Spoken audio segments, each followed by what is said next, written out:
e po të rrjedhen dhe zhvillimet që ndodhen në seancën plenare, duke qenë deputete për shumë mandata asnjëherë gjatë konstituimit të kuvendit nuk ka ndodhur një formë e tillë e votimit, apo një tendencë me bo një cirk në kuvendin e Kosovës. Lëvizja vetëvendosje është dashur siguroj 61 vota për votimin e kryeparlamentarit, jo të kaloj në këto seanca të tilla e cilat vërtet nuk është në rregull.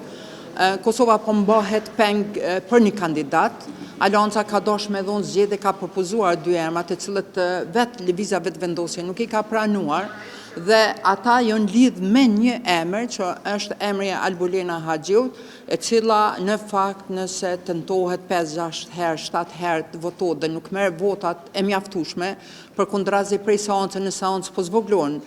votat e lëvizjes vetëvendosje, është dashur të tërheq, të jep rrugë ndonjë kandidati që ndoshta ka qenë e mundshme me i marr votat e deputetëve, qoftë PDK-s apo të LDK-s apo të AK-s, mirë po këta duke e parë që nuk i kanë votat, nuk po i sigurojnë votat, janë lidh me emrin Albulena Haxhiut dhe tash Kosova duhet mbetet peng i Albulena Haxhiut. Vota jonë e keni parë, nuk kemi marrë pjesë, kemi thonë që s'do të marrim pjesë në këto forma dhe këto ekzibicione që përbën lëvizja vetëvendosje dhe asnjëherë nuk do të bëhemi pjesë e lojrave të tilla të cilat organizohen. Dështuar në formimin e një komisioni, nuk ishin vota dhe tash shohim se çfarë do të ndodhë në seancën e pasnesërme. Faleminderit.